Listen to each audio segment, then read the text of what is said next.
Agradecemos a Deus pela vida dos irmãos, das irmãs que vieram, que já estão aqui. E roguemos a Deus também por aqueles e aquelas que estão vindo. Que Deus possa trazê-los em perfeita segurança até nós, no nome de Jesus. Eu quero estar lendo o Salmo de número 134 com vocês.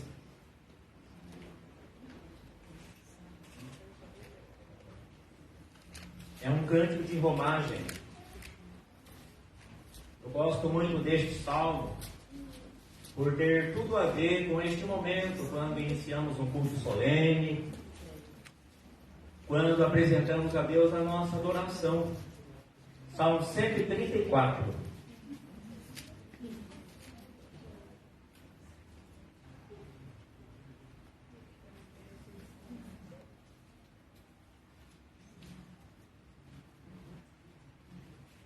Eu quero convidar os irmãos, as irmãs a estarem participando comigo desta leitura. Eu vou estar lendo o versículo 1, amada igreja, o 2, e leiamos o 3, todos juntos. Convocando ao culto vespertino. Bendizei ao Senhor, vós todos servos do Senhor, que assistis na casa do Senhor, nas horas da noite. Erguei as mãos para o santuário e bendizei ao Senhor. Todos juntos. De Sião te abençoe o Senhor, Criador do céu e da terra. Amém. Convido a amada igreja a pôr-se em pé. Nós vamos fazer uma oração de adoração. Eu quero convidar o pastor Silvério a estar nos elevando a Deus essa oração de adoração, em nome de Jesus. Amém, Jesus. Agradecemos por nós termos aqui, pelo povo de Deus, para esse momento tão especial. Amém, Jesus. Que tudo seja para o teu louvor, para a tua glória. Amém, Jesus. Amém, Senhor. Amém. Com a igreja ainda em pé, nós estaremos cantando o hino de número 19. Adoremos ao nosso Deus.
nós vamos estar tendo este momento, fazer deste momento o nosso tempo de confissão, de contrição.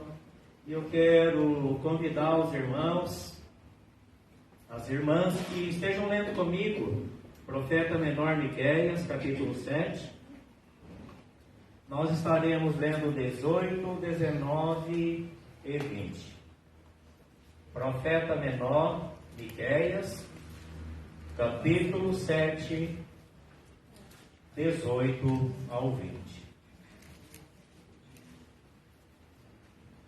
Que possamos estar preparando os nossos corações, queridos irmãos e irmãs, para este momento, o momento da confissão, o momento do arrependimento, o momento de um diálogo ímpar, sério, com o nosso Deus. Eu não sei como foi a sua semana, você não sabe como foi a minha. É fato que ao longo de uma semana muitas coisas podem acontecer. Às vezes podemos errar, pecar no falar, pecar por comissão, pecar por omissão, enfim, são tantas as situações que nos levam a pecar contra Deus, pecar contra a vida de um irmão, não é isso? Então eu quero que você esteja lendo comigo este texto que fala sobre o perdão, que Deus sempre está disposto a ministrar aos nossos corações, aos corações da amada igreja, aos corações que realmente se quebrantam diante dele. Então vamos lá. Eu quero pedir ao presbítero Luan que faça essa leitura para nós. 18 ao 20, presbítero Luan, por favor. Qual capítulo? 7, do 18 ao 20.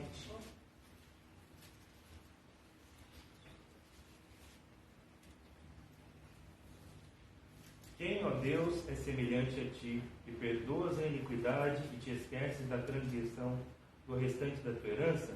O Senhor não retém a sua ira para sempre, porque tem prazer na misericórdia. Tornará a ter compaixão de nós, pisará aos pés as nossas iniquidades e lançará todos os nossos pecados nas profundezas do mar. Morarás a Jacó a fidelidade e a Abraão a misericórdia, as quais juraste a nossos pais desde os dias antigos.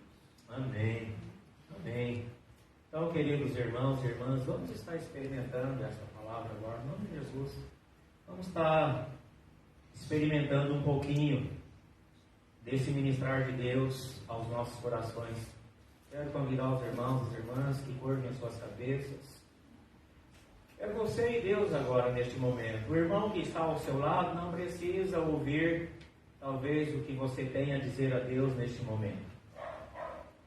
Você pode orar por você pode neste momento também se lembrar da família, da sua família, dos seus filhos.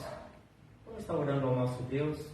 E após alguns minutos de oração silenciosa, eu quero convidar o reverendo Wagner a estar nos elevando a Deus uma oração de gratidão por este perdão que nos alcança quando há verdadeiro arrependimento, verdadeira confissão de pecados. Oremos.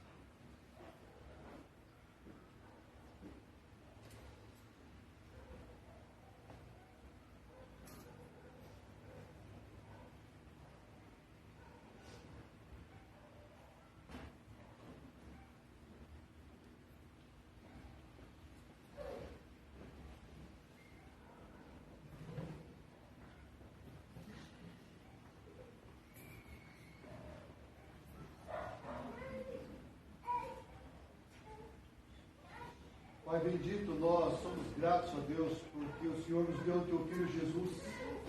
E é através de Jesus, Deus, o novo e vivo caminho pelo Amém. qual nós chegamos diante do Senhor. Amém. Esse que é o nosso eterno sumo sacerdote.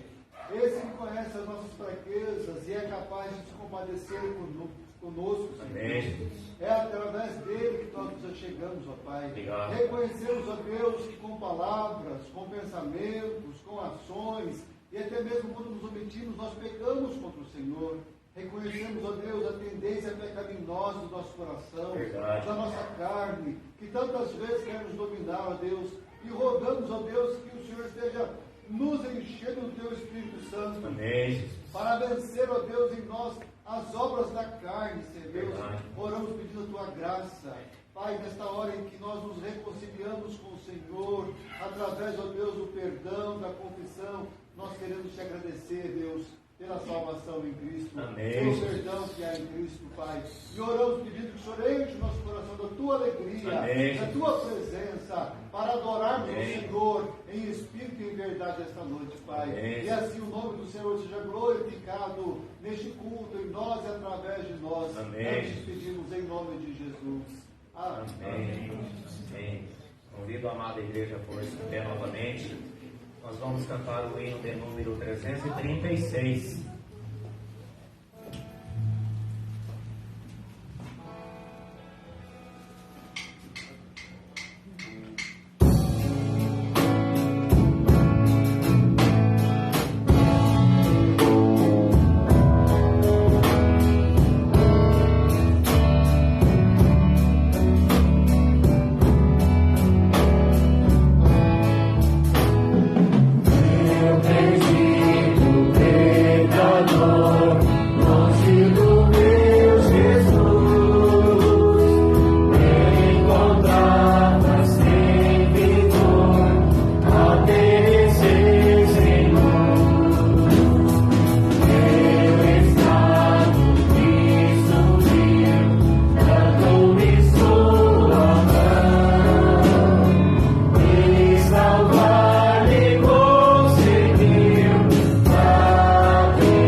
Nós vamos ter agora o momento da apresentação das visitas pela primeira vez e alguns recados à amada igreja.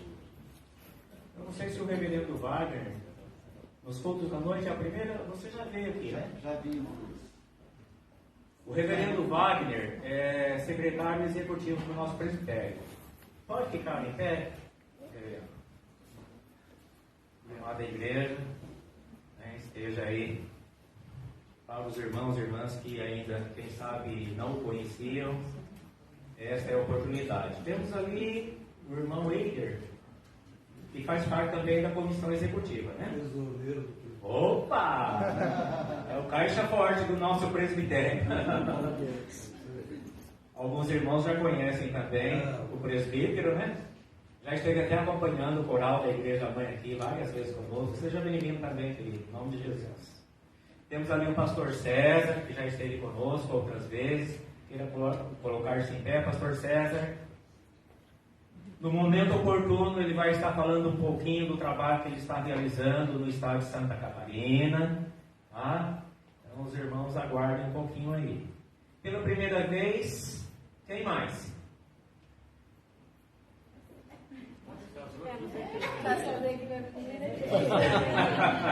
Queira colocar-se em pé, acho que no culto do domingo à noite é pela primeira vez, né? Amém. Aí, ó. Amém. Sejam bem-vindos, meus queridos irmãos, irmãs lá atrás também. Isto. Amém. A presença de vocês abrilhanta a nossa noite de culto, de louvor e adoração a Deus. Sejam bem-vindos e bem-vindas no nome de Jesus. Ok? Eu quero passar rapidamente alguns recados. A Luana vai projetar alguns deles aqui no nosso Data Show. A nossa célula de terça-feira próxima vai ser na casa da nossa irmã Maria de Fátima, às 20 horas. Então convidamos os irmãos, as irmãs que puderem participar da nossa célula, que participem conosco no nome de Jesus.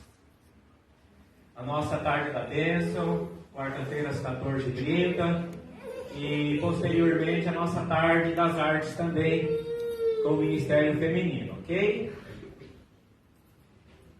Quinta-feira nós vamos conversar. Esse trabalho é realizado pelo reverendo Ney. A gente vai alinhar posteriormente, ok? Mas teremos a nossa quinta-feira de oração, a nossa live de oração. Mas haverá alguns ajustes.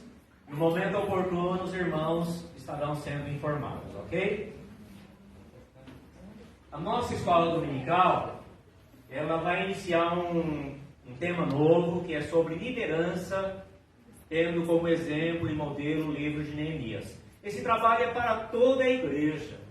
Temos falado muito em revitalização de igreja aqui, e não poderíamos deixar de fora a nossa liderança. Os irmãos que querem compartilhar conosco de uma possível liderança, venham todos participar conosco no nome de Jesus. E mesmo aqueles que já estejam liderando, participando do dia a dia da igreja, venham também, porque o nosso desejo é de que todos juntos aprendamos muito, no nome de Jesus. Ok? Eu não sei se tem algum livrinho para entregar ainda, reverendo Ney. Depois do culto, quem ainda não pegou o seu livrinho, procure o reverendo Ney. Ok? Beleza, então. Próximo. Sim. Eu vou lançar durante a semana uma lâmina. Nós vamos ter a saída de um casal e de um irmão desse ministério que é voluntário, das faxinas no templo, no pátio. Então nós vamos precisar de um casal para compor um grupo de um sábado e um irmão. Então eu espero que aqueles irmãos e aquelas irmãs que ainda não se dispuseram a somar conosco nesta tarefa diaconal, que nos procurem. No momento nós não estamos podendo pagar uma zeladoria, e eu louvo a Deus porque Deus levantou um grupinho aqui, e eu espero que outras pessoas abracem conosco esta causa e nos ajudem, em nome de Jesus, tá ok? Durante a semana eu vou postar no grupo da igreja, e eu espero que você seja tocado, você que ainda não se manifestou, não se prontificou, que Deus toque o seu coração e que você nos ajude, em nome de Jesus, ok? É só, Luana? Tá. Quer falar, Ana? Boa noite, irmãos. Bom, nós aqui do Ministério de Louvor queremos compartilhar com vocês um pouquinho daquilo que a gente já sabe.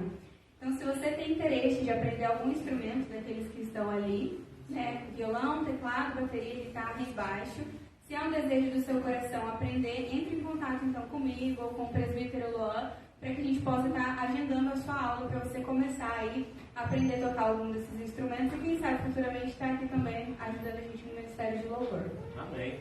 Amém. Também agora no mês de agosto eu vou iniciar uma turminha nova de categômicos. Nós temos alguns adolescentes aguardando, então fiquem atentos, porque agora em agosto, no mês de agosto, nós estaremos iniciando esse trabalho também. Eu vou marcar um dia para nos reunirmos e vermos o melhor momento possível para estarmos ministrando essas aulas. Ok, irmãos, irmãs? Aqui finalizamos. Algum ministério da igreja tem algum recado? Se não tiver, prosseguiremos. Ok? O grupo de louvor está com a palavra.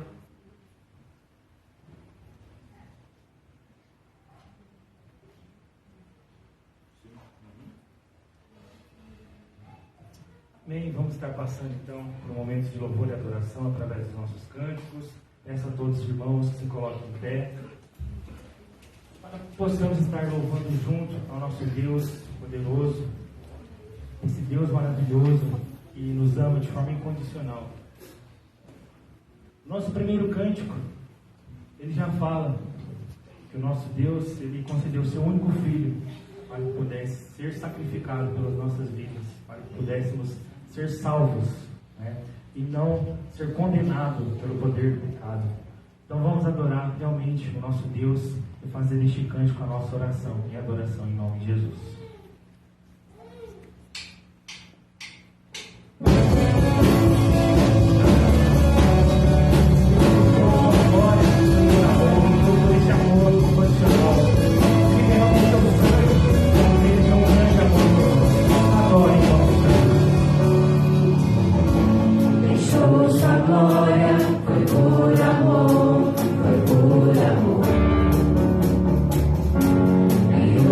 Sangue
seja o nosso Deus, em nome de Jesus.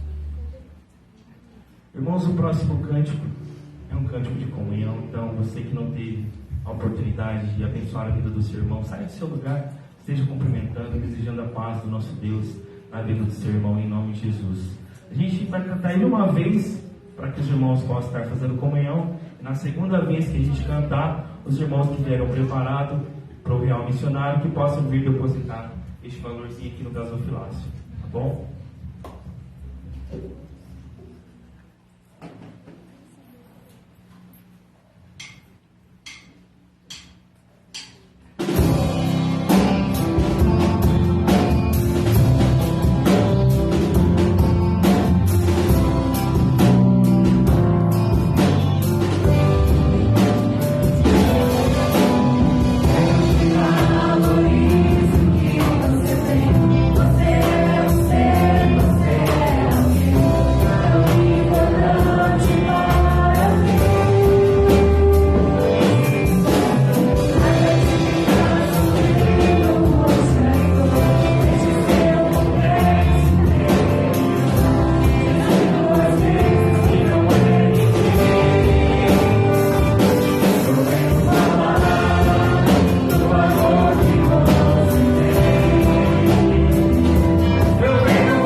Doação do missionário em nome de Jesus.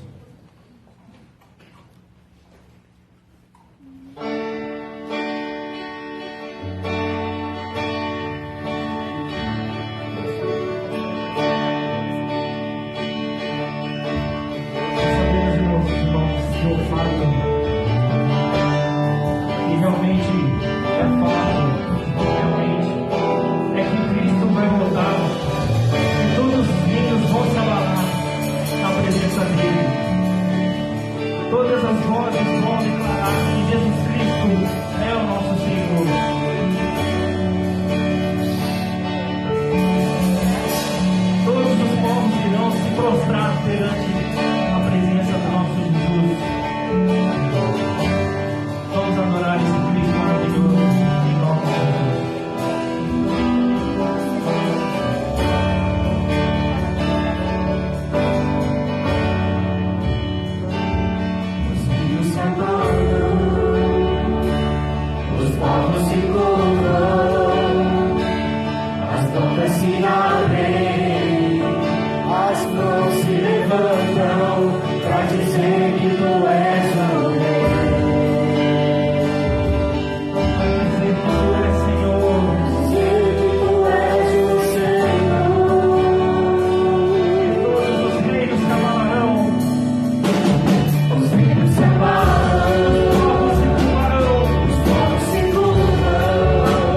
te adora. Teu reino é sempre eterno, firmado em misericórdia, justiça e igualdade, bondade e fidelidade. A tua igreja te adora.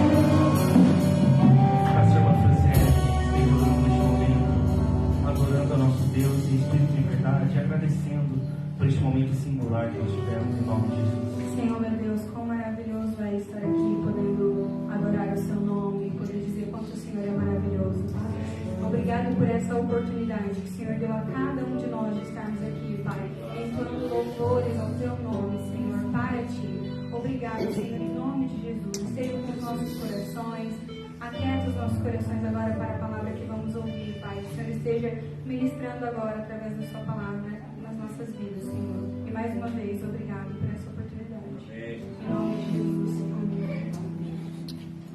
Irmãos, nós.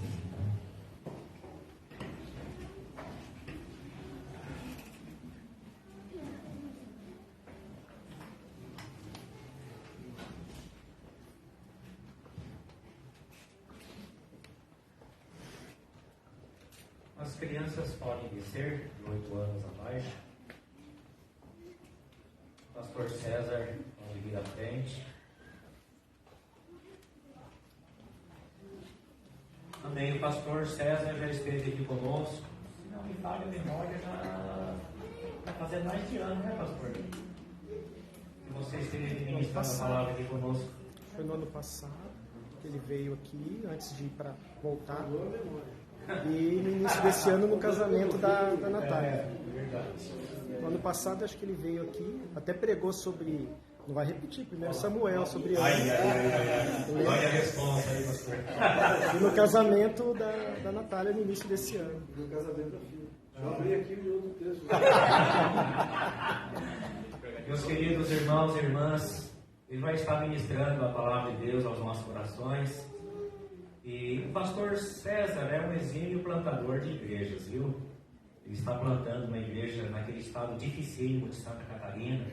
E ele vai trazer algumas informações para nós aqui nesta noite. Ele precisa muito das nossas orações, das nossas intercessões, do nosso apoio. E eu peço à igreja que se atente às informações que ele trará para nós aqui neste momento. Amém, amém. Deus deu oportunidades para pastorear, igreja pronta para começar, para revitalizar, enfim. Na verdade, eu vim para Londrina para cuidar da sogra, né? E no ano seguinte ela faleceu. E nós tínhamos tomado uma decisão, minha esposa. A ideia era fazer um ano sabático, depois de 30 anos de ministério, levando em consideração os 5 de seminarista, os 5 atuei com a igreja. Então eu somei aí 30 anos. Vou descansar pastoreando só a sogra. Então, uma igreja de 1 membro e de 1.000 pode ser a mesma coisa se esse membro for a sogra, né? Mas a gente brinca que foi bem assim na história, né? A sogra cuidou muito de mim, foi minha conselheira, me ajudou e sempre me abençoou e foi maravilhoso. E foi muito bom a oportunidade que Deus deu de fazer esse ano sabático aqui em Londrina e cuidando dela, e estando com ela até o seu último respiro. E nós tomamos uma decisão, eu e minha esposa, oramos muito e entendemos que seria um tempo de não pastorear mais. A idade chegando, 60 anos, né?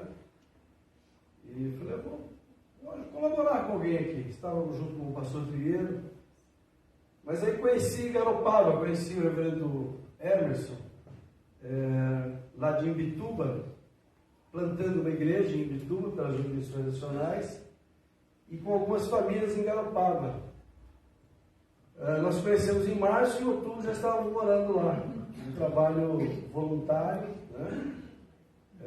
Recorri a algumas igrejas para levantar ofertas para ir para lá, para se manter até janeiro, e a partir de janeiro, mantenedores, pessoas que ao longo da minha caminhada aí, evangelizei, batizei, casei, ainda estão casados, olha que bênção. Graças a Deus, estou vendo algumas noivas aqui, e os noivos também, com filhos e tudo. Até minha filha, eu casei, olha que coisa linda. Havia aquela menininha nascer.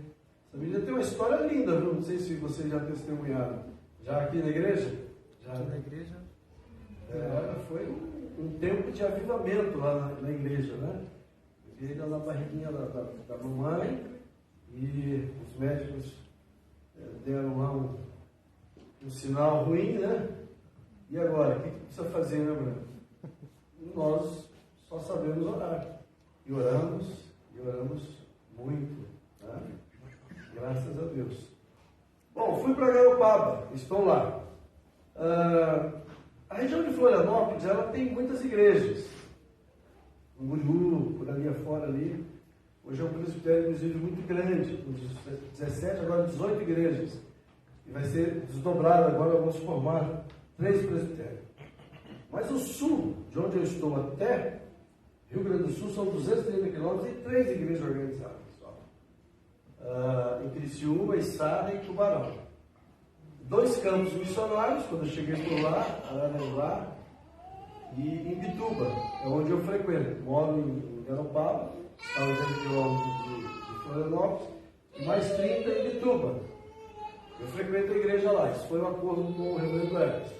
90 dias só frequentando a igreja, depois ele me apresentou algumas famílias de Garopaba, reconduzimos essas famílias para frequentar novamente a igreja e começamos a reunir nas casas. Hoje eu reúno de quarta-feira na minha casa.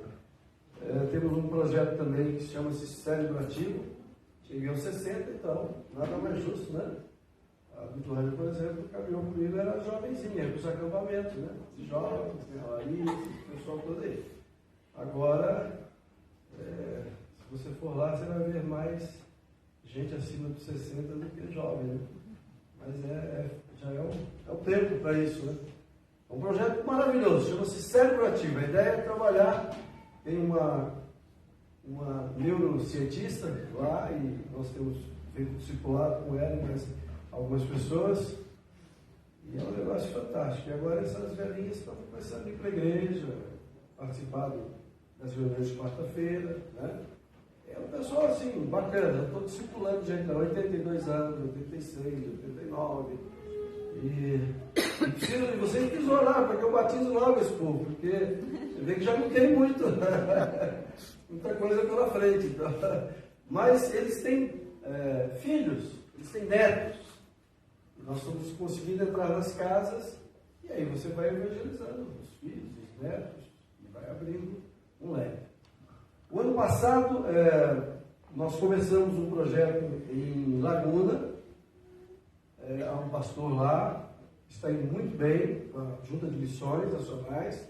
Esse ano nós fizemos uma viagem para Orleans, com o secretário executivo da Junta de Missões, o ano passado, e a partir de janeiro, o reverendo Rodrigo já está por lá, em maio já realizamos o primeiro culto, e numa última reunião que nós fizemos com os pastores do Sul, decidiu-se então que a próxima cidade a ser apresentada para o Junto de Missões é Garopaba, onde eu estou.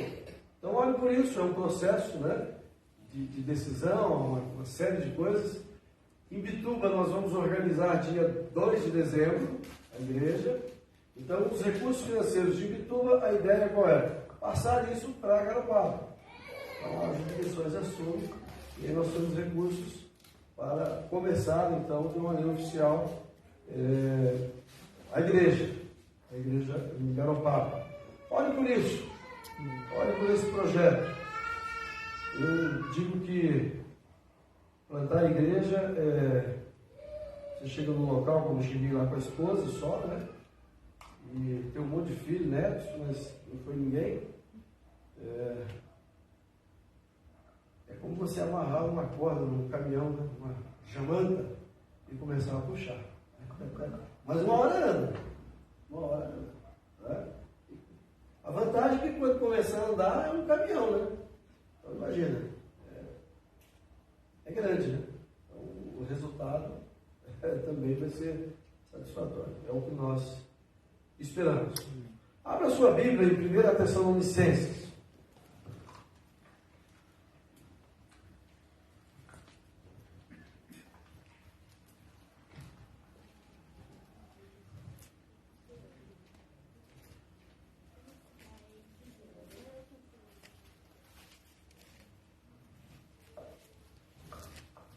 Olha, esse momento aqui está sendo maravilhoso. Eu estou vendo aqui, ó, o Branco, já falamos dele, né? Fui pastor dele. Era músico, hoje ele está graduado, né? Pastor, né? Esse menino aqui, eu vi também para o seminário, né? E aquele rapaz lá no outro banco, ó, foi meu tutor eclesiástico. Olha o meu pai lá. Tá vendo? Então tudo que der errado aqui, vocês pegam ele lá depois. Isso não ensinou direito, não. Faltou alguma coisa. Mas sempre está faltando, né, Luiz? Sempre está faltando. Sempre está faltando. E que bom, né? A gente pensa assim, porque você vai buscando e procurando sempre mais, né? O Valdir, um amigão, um companheirão, sempre que os filhos dele. Né? Paulo, Silvano e Timóteo. Você achou lá, primeira epístola de Paulo aos Tessalonicenses. A igreja dos Tessalonicenses, em Deus Pai e no Senhor Jesus Cristo, graça e paz a vós outros. Damos sempre graças a Deus por todos vós, mencionando-vos em nossas orações e sem cessar, recordando-nos diante do nosso Deus e Pai da operosidade da vossa fé, da abnegação do vosso amor e da firmeza da vossa esperança em nosso Senhor Jesus Cristo. E reconhecendo, irmãos amados de Deus, a vossa eleição, porque o nosso Evangelho não chegou até vós tão somente em palavra, mas sobretudo em poder, no Espírito Santo e em plena convicção, assim como sabeis ter sido o nosso procedimento entre vós e por amor de vós. Com efeito, vos tornastes imitadores nossos e do Senhor, tendo recebido a palavra, posto que em meio de muita tribulação, com alegria do Espírito Santo, de sorte que vos tornastes o modelo para todos os crentes da Macedônia e na Acaia, porque de vós repercutiu a palavra do Senhor, não só na Macedônia e Acaia, mas também por toda a parte se divulgou a vossa fé para com Deus, a tal ponto que de não termos necessidade de acrescentar coisa alguma, pois eles mesmos, no tocante a nós, proclamam que repercussão teve o nosso ingresso no vosso meio, e como deixando os ídolos, vos convertestes a Deus para servirdes o Deus vivo e verdadeiro, e para aguardardes dos céus o seu Filho, a quem ele ressuscitou dentre os mortos, Jesus, que nos livra da ira vindoura. Feche seus olhos e vamos orar. Ó Deus maravilhoso, te louvamos, te adoramos, e agora, Pai, pedimos a tua bênção sobre as nossas vidas. abra a nossa mente, a nossa inteligência, a capacidade de compreender a Tua palavra. E também as nossas emoções trabalham não só com a nossa razão, mas a nossa emoção, Deus, para que a Tua palavra faça morada, produza frutos, e esses frutos venham permanecer. E, ó Deus, leve cativo agora toda a nossa vontade aos pés de Jesus, para que o Teu Espírito Santo ministre a nós, venha nos edificar, venha nos consolar, nos confortar, venha nos desafiar com a Tua palavra. Oramos em nome de Jesus. Amém. O texto diz ali que há 3 pessoas que se declaram autor desta carta: Paulo, Silas e Timóteo. Paulo, o Saulo, que se converte lá no capítulo 9 de Atos, perseguia a igreja e agora se torna o maior de todos os missionários, teólogo, enfim. No capítulo 13 de Atos, a igreja toma uma decisão, a igreja que está nascendo, está se formando. Olha, precisamos alargar as tendas, precisamos avançar. E eles vão reunir e tomar decisões a respeito disso. E diz lá no capítulo 13 que, servindo eles ao Senhor e jejuando, ouviram a voz do Espírito Santo, e o Espírito Santo diz: olha, separe esses 2, Paulo e Barnabé, e eles vão sair para uma jornada missionária. Precisamos anunciar Jesus, precisamos anunciar o Evangelho da graça, precisamos plantar igrejas. E eles foram. Depois que oraram, eles partiram. Termina-se a primeira viagem missionária, há ali um encontro, relatos, algumas coisas que vão ser resolvidas. No capítulo 15 de Atos, a partir do verso 36, Paulo diz a Barnabé: escuta, Barnabé, vamos voltar, vamos rever as igrejas, a cidade por onde nós passamos, vamos confirmar algumas coisas, ótimo. E Barnabé disse: vamos sim, vamos levar João Marcos. Aí a coisa deu problema. João Marcos era primo, alguns dizem que era sobrinho, enfim, era parente de Barnabé. E ele abandonou na primeira viagem missionária. Alguns acham que antes dos açoites ele estava lá, e aí quando houve os açoites eles já não estavam, e Paulo ficou muito triste com isso. Na hora boa, beleza, na hora ruim, esse cara deu no pé. Mas era jovem, né? E retornou. E Paulo diz: não, ele eu não quero mais.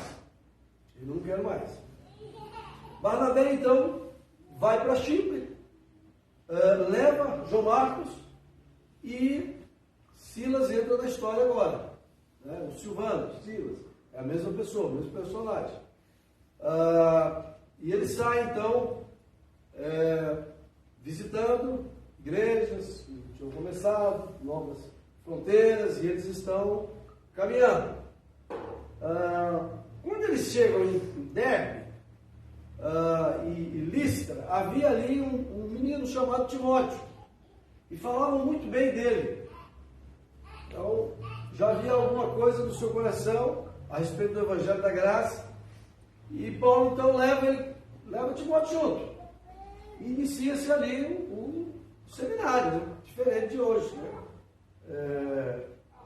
Um seminário, tempo integral, com o seu mestre ali, dos mestres, o maior de todos os teólogos, né? Aquele a Deus confiou o Evangelho da Graça, e Timóteo é formado ali então com Paulo. Vai-se embora, estão caminhando, estão avançando. Lá pelo meio da segunda viagem missionária, eles chegam em Tessalônica. É a carta aqui que nós lemos os primeiros versículos. Como Paulo sempre fazia, ele chegava nas cidades, era judeu, ele ia para as sinagogas. Então diz ali que em Tessalônica, ele vai durante 3 sábados, vai pregar, vai anunciar, né?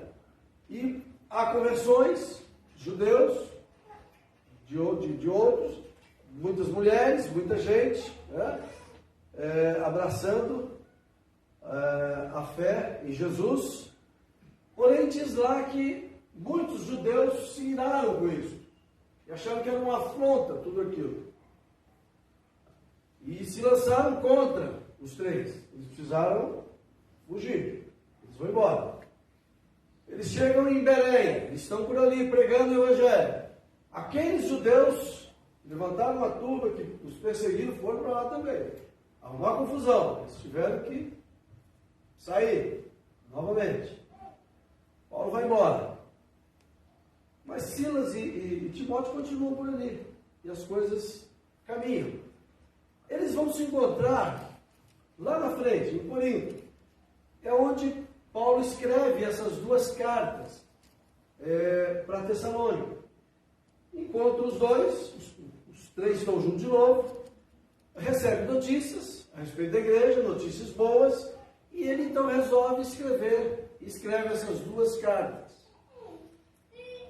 Agradecendo a Deus pela igreja, agradecendo a Deus por aqueles que abraçaram a fé em Jesus e estavam já colhendo frutos e mais frutos.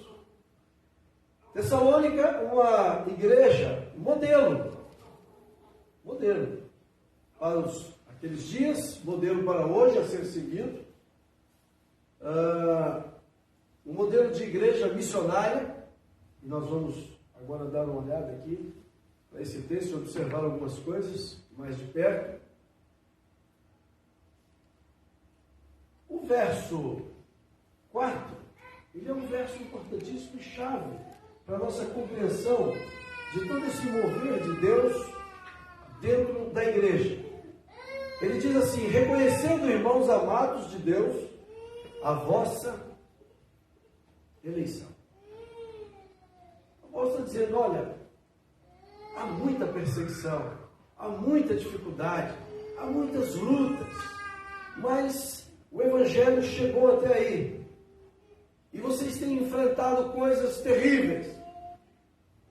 Mas eu quero dizer que o testemunho que eu tenho a respeito de vocês é que há evidências em suas vidas de que vocês são eleitos, de que vocês são escolhidos de Deus. Então, precisa pautar a vida espiritual de vocês em cima disso. E se é assim, não depende de vocês, não depende de homem, não é perseguição, não é nada que se levanta contra, porque é a vontade de Deus. Vocês são escolhidos de Deus e vão caminhar, e vêm as tribulações, tudo que forem. Vocês vão continuar. E a igreja segue caminhando. Não é assim? Antigamente se cantava um hino parecido com isso, não? Ainda nessa época dos hinos, né? E a igreja segue caminhando. Ela estava feliz, ele falou, pastor aqui canta hino. Eu falei, canta. Lá em Bituba também, canta hino aí.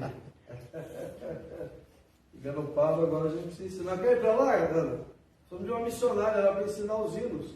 Lá em Garopaba, quem sabe? Né? Já está aposentado, precisa ver se o gelo deixa, né? A filha deixa, não sei se vai deixar a sogra aí. É complicado essas coisas. Reconhecendo, irmãos amados de Deus, a vossa eleição. Essa é a base, essa é a grande marca da igreja. Pela graça sois salvos, mediante a fé. Isso não vem de vós. Esse verso é conhecido por todos. O que é graça? Graça é o dom imerecido. Eu digo que graça é o mais forte, vindo ao encontro do mais fraco. Graça é Jesus na cruz e você no céu. Isso é graça. Graça é você olhar para a cruz e ver a causa, a morte de Jesus, morte sacrificial, com 3 implicações. É uma morte sacrificial salvífica, substitutiva e inclusiva. Ela é salvífica porque ela nos dá a salvação. a vida eterna. Era substitutiva porque a ira de Deus recai sobre o Filho e não sobre nós. Nós não tínhamos condições de pagar esse preço. Então Jesus é o substituto lá na cruz. E ela é inclusiva porque a morte sacrificial de Jesus nos inclui num projeto maravilhoso, projeto de Deus e eterno. E eterno. Somos salvos pela graça. Eu digo que a fé é o machado na mão do lenhador, né? Quando sujar o machado, né? Hoje não usa mais. Né? Somos justificados pela fé, pela graça. Sois salvos mediante a fé. Isso não vem de vós, é dom de Deus. Há um outro versículo que eu quero citar aqui, para depois nos atermos totalmente ao texto. João 15,16 diz: não foste vós que escolhestes a mim, mas eu vos escolhi para que vades e deis frutos, e os vossos frutos permaneçam. Vocês não me escolheram. A Bíblia diz isso daqui. Nós estávamos mortos em delitos e pecados, e Ele veio até nós e nos dá vida. Deus nos escolheu. Agora é interessante isso aqui. Deus nos escolheu para quê? Para nós irmos. Você vai caminhando e vai fazendo discípulos. Em todo lugar. Em qualquer momento. Em todas as oportunidades. Quando você vai, aí está a eficiência do seu chamado. Da certeza de que, da sua eleição. Como crente. Como igreja. A igreja missionária. Um crente missionário. E quando você vai, ali está dizendo para que vades, Deus é que te escolheu, não foi você, mas Deus te escolheu para você avançar, para ficar parado, só no templo, contemplando, desfrutando das coisas belíssimas e boas que Deus tem para nos dar, mas você precisa ir, porque o Evangelho precisa avançar, e quando você vai, está a eficiência. Quando você produz frutos, está a eficácia. Você primeiro precisa fazer a coisa certa. E aí? Depois você precisa fazer certo a coisa certa. Tem gente que faz a coisa certa, tenta fazer a coisa certa, mas faz de maneira errada. Aí não funciona. E os seus frutos permaneçam. Aí está a efetividade do seu chamado, do seu ministério. Então você vai, produz frutos e eles permanecem. Isso é na vida espiritual, isso em tudo. Não é? Estou vendo lá o Rodrigo, design gráfico, agora está formando aí mais um, né? O filho. Você está indo. Faz tempo, né? Temos 3 anos que nós estamos nessa luta aí, né? Agora o Rodrigo, em nome de Jesus. Né? Raul trabalhando com o papai, né? Aí. E agora precisa, quem sabe ele vai permanecer, né? Vai se aposenta e toca para frente as coisas. Aqui é assim também. Em todos os setores da vida é assim. A igreja é assim. Né? A igreja é assim. Isso foi escrito há 2000 anos atrás. E a igreja segue caminhando. Por que essa igreja é uma referência e um exemplo? Ela tem algumas marcas importantíssimas. Primeiro que nós vimos que tudo é pautado na sua eleição. Agora, guarde no seu coração, como é que chegou o Evangelho lá em Tessalônica? Aqui diz assim: damos sempre graças a Deus por todos vós, mencionando-vos nas nossas orações sem cessar, recordando-nos diante do nosso Deus e Pai, da operosidade da vossa fé. Olha a tríade importante aqui, que Paulo usa muito essa tríade em vários dos seus escritos, né? A operosidade da vossa fé, da abnegação do vosso amor e da firmeza da vossa esperança. Então, fé, amor e esperança em nosso Senhor Jesus Cristo. Reconhecendo, irmãos amados de Deus, a vossa eleição. E olha agora, o verso 5. Porque o nosso Evangelho não chegou até vós tão somente em palavras, mas sobretudo em poder, no Espírito Santo e em plena convicção. Assim como sabeis, ter sido o nosso procedimento entre vós e por amor de vós. Para você compreender um pouquinho melhor isso aqui, volta lá em Atos capítulo 17. Eu citei aqui rapidamente, mas nós vamos ler. Atos 17.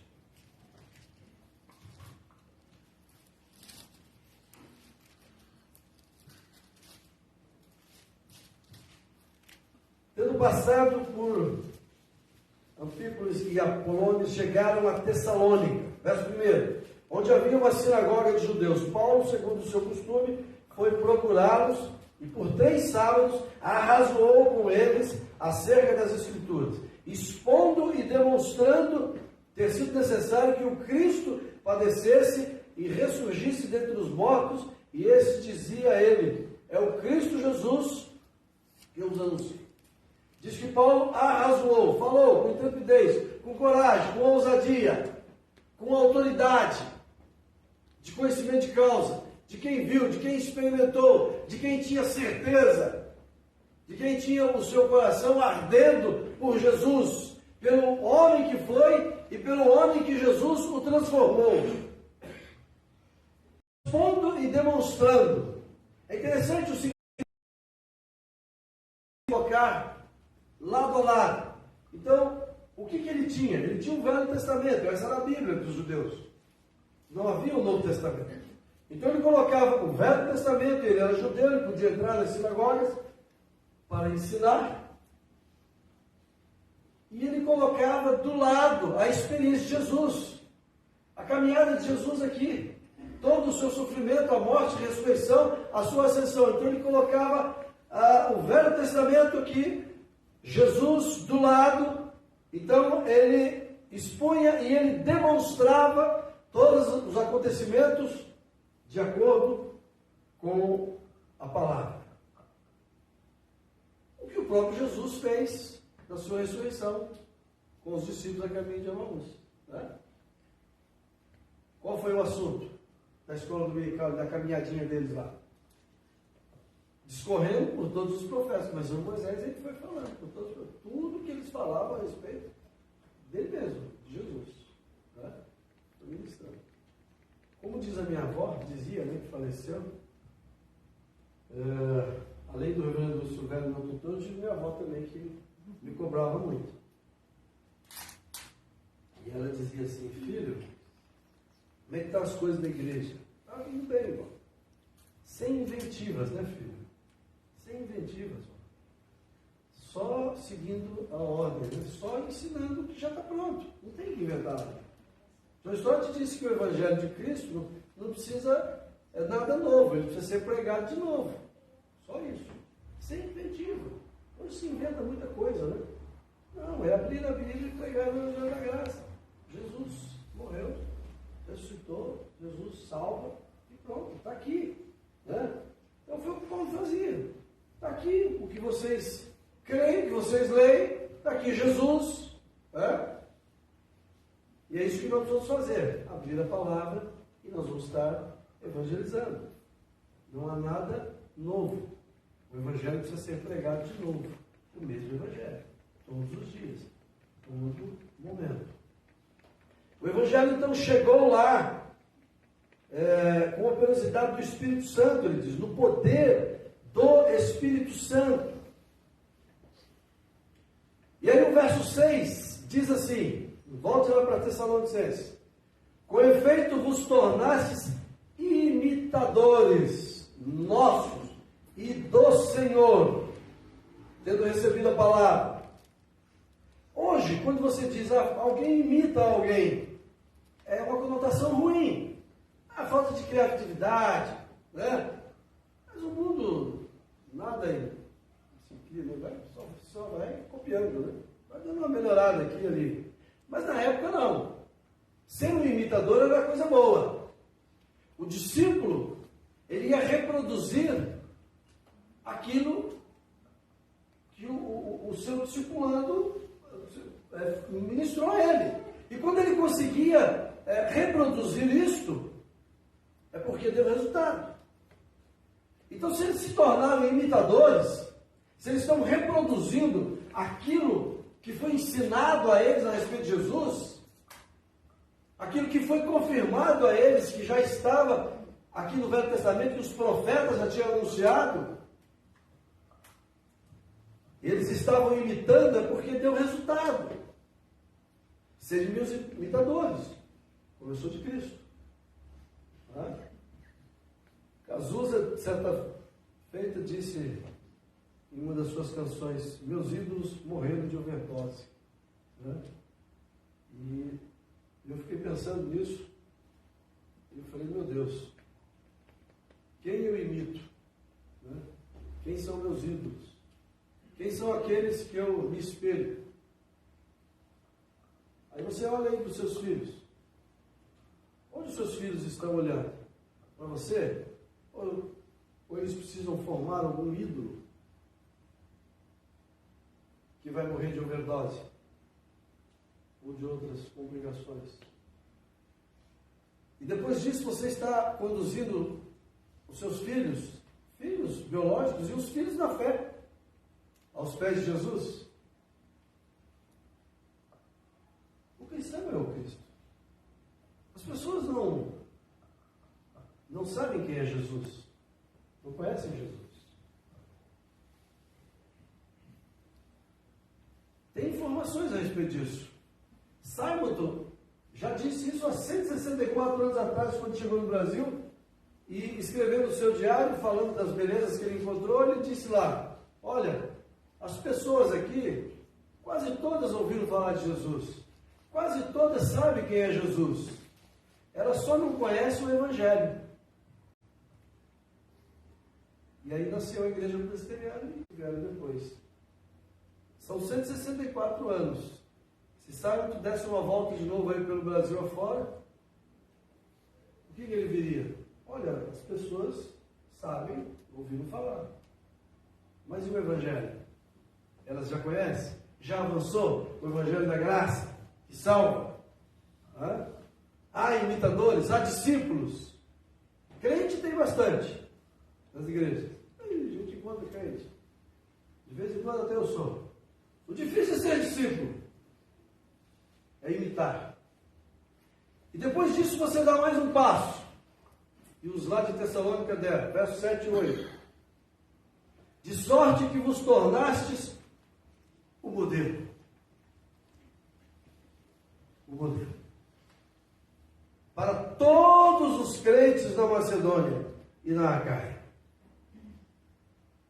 Porque de vós repercutiu a palavra do Senhor. Olha só. Nós estamos aqui no ano 50, que depois que ele escreve.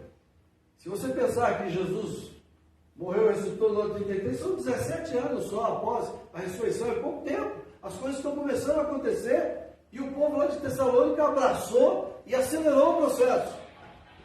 Porque diz ali: não só na Macedônia e Acaia, mas também por toda parte se divulgou a vossa fé para com Deus. Isso aqui é um desafio, né? Eu talvez morra e não consiga. A tal ponto de não termos necessidade de acrescentar coisa alguma.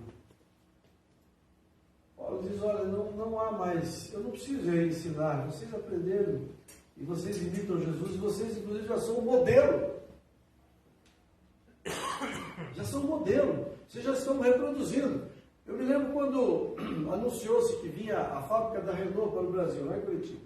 Eu lembro disso. Tinha lá um terreno imenso onde eles iam construir, trouxeram lá acho que 2, 3 carros, convidaram todo mundo num dia X, Y lá para ir dar uma volta com o carro. Com um protótipo, né? um modelo. Um carro que seria o padrão. E o pessoal dava opinião, e estavam ali os engenheiros anotando. O que você achou de bom, o que você achou de ruim? E depois disso, eles construíram uma série. E não pararam mais de construir. Então o povo de Tessalônica foi um modelo. E Paulo, quando escreve também para o pastor Tito, o que ele diz? Torna-te pessoalmente o quê? Padrão. Você vai ser o primeiro de uma série. Você é um modelo. Cada um de nós aqui é um modelo para a sociedade. E a igreja, a junção de todos nós é a igreja, é um modelo. sociedade doente, que precisa do Evangelho, precisa do amor de Jesus. Né? Vocês se tornaram modelo, vocês se tornaram um padrão, não só aí, mas na região, e já há comentários a respeito de vocês. O Evangelho chegou aqui em Londrina, há tempos atrás, chegou lá na Vila Judite, a minha conversão se deu lá, no tempo de seminário, né? O estudante foi pastor lá, a Vila Judite veio para cá, né? Então aqui tem um filho, pastor, tem a igreja, filha, e a coisa vai embora, não para. Né? Verso 9, diz que, pois eles mesmos, no tocante a nós, proclamam que repercussão teve o nosso ingresso no vosso meio, e como deixando os ídolos vos convertestes a Deus, para servi-los o Deus vivo e verdadeiro. Houve conversões, houve arrependimento, houve reconhecimento do erro, que é o primeiro passo para o acerto. Naquela época havia muita, eles chamavam de religiões de mistério, rituais secretos. Havia todos os deuses da Grécia, o Monte Olímpia, que eles diziam que era a morada de Deus. Havia o templo do imperador Augusto, que se dizia Deus. Havia muitas coisas circulando e fomentando por ali. Mas diz o texto que o Evangelho fez com que eles abandonassem toda essa idolatria e se convertessem aos pés de Jesus. E gerou também, por último, uma esperança escatológica. Olha ali o último verso 10. E para aguardardes dos céus o seu filho. O seu filho. Gerou também uma esperança escatológica em cada um deles. Ao ponto deles terem a certeza que haveria um final para tudo aquilo, a volta de Cristo Jesus. E eu quero terminar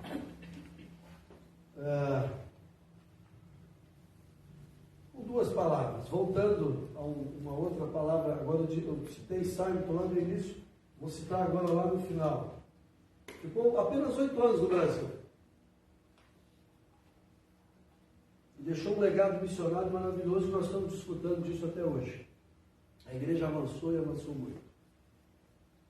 E quando estava para morrer, ele disse a sua irmã: os meus últimos dias por aqui, estou indo embora. Deus está recolhendo. E ela perguntou: o que eu digo para os amigos lá dos Estados Unidos? Ele deu lá, disse que os anos, e assim por diante. E ela, chorando, disse assim: e a igreja aqui do Rio de Janeiro, onde começou a igreja presbiteriana? Chegou aqui. E a igreja do Brasil, como vai ser sem você? E ele disse: Deus enviará outros. Enviou. Depois dele veio vários missionários, vários pastores, né? E Deus continua enviando. Só pastor, eu brinquei ali com os colegas, falei: tem mais pastor do que gente aqui hoje. Olha aqui, ó. Pastor, presbítero, pastor também. Pastor. Tem mais algum aí? Tem mais algum por aí, perdido aí, que eu não conheço? Né? Tem diáconos, presbíteros, tem discípulos, imitadores, modelos. Né? Modelo, não estou dizendo modelo de beleza, porque só eu estou enquadrado nisso. Eu digo modelo assim, modelo, né? Vocês entenderam direitinho, né? Porque tem gente que estava aí. Nossa, o pastor está dizendo que eu sou modelo, eu sou Jesus, né? Não esquece, é outra coisa. Modelo para você reproduzir, ser um padrão, né? Através de você, outros vão se converter e chegar a Jesus. E fechando aqui, guarde isso no seu coração. Eu entendo o cristianismo em 2 momentos. Primeiro a revelação e depois o anúncio. Isso é o cristianismo. Revelação e anúncio. Quando você pensa em revelação, nós já vimos aqui que Deus é que vem até nós, toma a iniciativa, não é isso? Deus se revela na natureza, Deus se revela em coisas simples. A natureza não é Deus, mas você vê Deus na natureza. Deus se revela em milagres, nas conversões. Deus se revela na sua vida, no seu dia a dia. Nós estamos aqui há quanto tempo? E respirando todo esse tempo, ninguém morreu aqui sem respirar. Isso é milagre, isso é Deus revelado. Deus se revela aqui na palavra. E a revelação final é em Cristo Jesus, tendo Deus, eu estava falando, está em Hebreus, Deus pelos profetas, hoje nos fala Jesus. Ele se revela, a revelação maior, final, principal, é em Cristo Jesus, no Filho. Deus inspirou homens, e olha que coisa impressionante, cerca de 40 autores em mais ou menos 1.500 anos, homens letrados e iletrados de todas as culturas, de todas as profissões, em 1.500 anos, mais de 40 homens, e não há erros, nós cremos na inerrância da Bíblia, não há contradições. Você pode ler Gênesis e Apocalipse, e você vai encontrar Jesus, e esse foi o desafio de Calvino. Ele disse, quando você ler a Bíblia, cada linha, cada palavra, procure Jesus nela, de Gênesis e Apocalipse, e você vai encontrar Jesus. Isso no espaço de 1.500 anos. Né? Eu, há uns tempos atrás, a gente tem um livro de poesias, eu tenho mais lá umas coisas, eu falei, a minha esposa falou, você não monta aqui, você tem várias coisas, né? Vamos, dá para fazer uns 2, 3 livros novos. E aí eu falei, beleza, aí achei o antigo, que na verdade eu nem tenho mais, nem eu tenho o meu livro, acho que é tão ruim que... Mas aí eu achei o original lá, que eu tinha mandado para a gráfica. E aí eu me escondi e fui ler minhas poesias. Falei, deixa eu ver de novo esse negócio aqui. Deixa eu ver se dá coragem de... Agora você escreve algo e depois, né, você lê, você estuda um pouquinho de filosofia, daqui 200 anos já mudou tudo. Né? Ninguém acredita mais, já...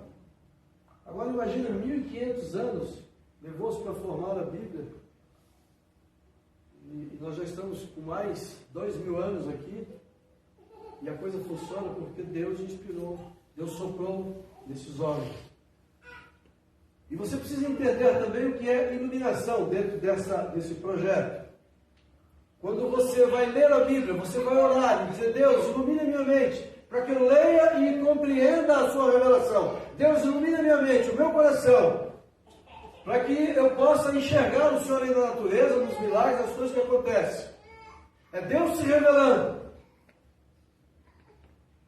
Mas se o nosso cristianismo ficar só aí, ele é fraco, ele é doente. Não serve para nada. E não servimos para nada. Somos servos inúteis. Porque há um segundo momento, que é o anúncio. Então o Deus que se revela, o Deus que se mostra a você, o Deus que toca em seu coração, que te transforma, Ele vai agora pedir a você, vai, anuncie. Seja um imitador, seja um modelo, um padrão. Leve agora a mensagem de salvação e reúna-se, congregue como igreja e juntos se torne uma igreja missionária que avança.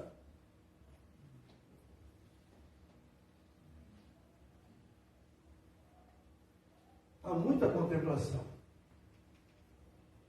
e pouco anúncio. Isso é uma responsabilidade pessoal. Se você olhar, você vai ver que a Bíblia toda sempre direciona a pessoa. Tu, porém, fala que você convém a sua doutrina. Eu e minha casa serviremos ao Senhor. É sempre algo pessoal. É com você.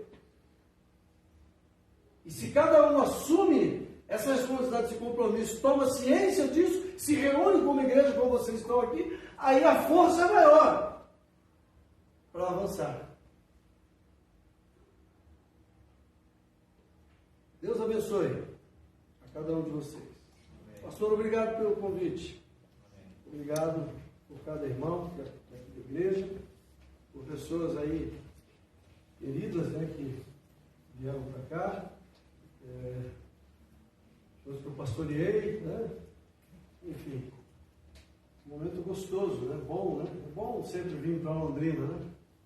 E fica aquela expectativa, né? Todo mundo é vaidoso, né? Eu digo que nós vivemos entre a razão e a emoção.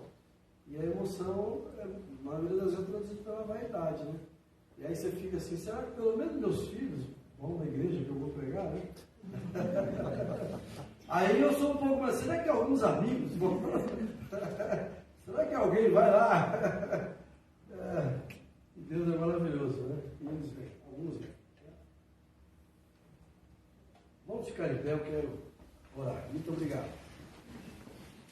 Depois nós vamos dar um abraço gostoso ali. E hoje Deus foi até além da minha expectativa, né? Até o meu tutor ganhou. Olha que beleza. Deus maravilhoso, te adoramos, exaltamos o teu nome. Muito obrigado, Deus, porque a tua palavra avançou logo cedo. O Senhor levantou homens como Paulo, como Silas, como Timóteo e tantos outros. Chegou ao Brasil, chegou a Londrina. O Senhor tem feito de nós imitadores de Cristo, discípulos, e um modelo, um padrão para evangelizarmos e que outros venham seguir. O Senhor transformou a nossa vida, nos encontrou morto em delito e pecado, nos deu vida, e tem caminhado conosco e tem transformado a cada dia, e nós temos a experiência e a oportunidade de viver dia a dia um tempo de arrependimento na presença de Jesus, confessando pecados e buscando na tua graça e diante de um Deus que é o Deus das oportunidades, o Deus que se revela. Agora, Pai, levanta-nos para anunciar a tua palavra. Em tempo e quando, Deus, todas as oportunidades, a todas as pessoas que cruzarem nosso caminho, ajuda-nos, ó Pai. Abençoe a todos que aqui estão, todos. Nós oramos agradecidos, Pai, no nome precioso de Jesus. Amém. Amém. Podem sentar.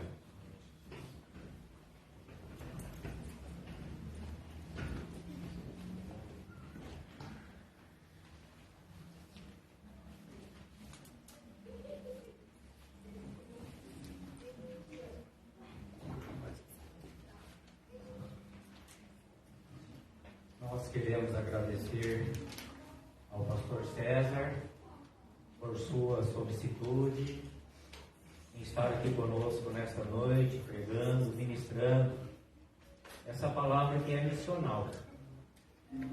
Eu penso que todos vocês entenderam o recado de Deus aqui nesta noite. Foi uma palavra missional. E que você e eu, por onde quer que estejamos, possamos produzir frutos para a honra e glória do nosso Deus.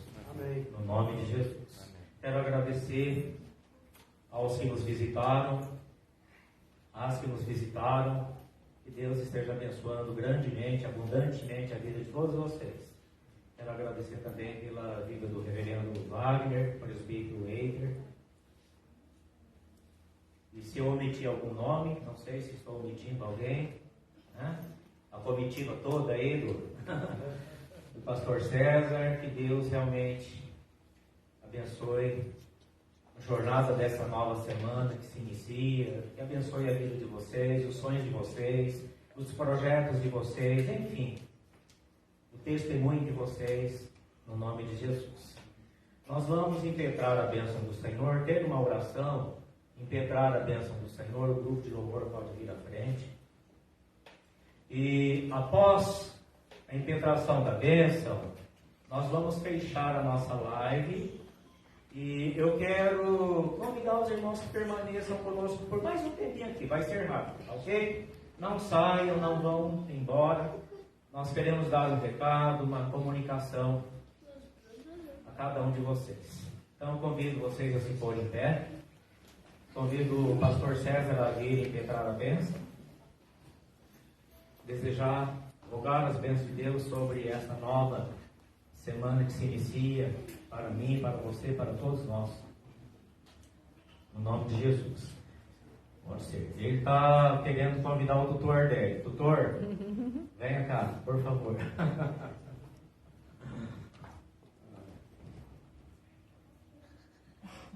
Pregar já foi muito.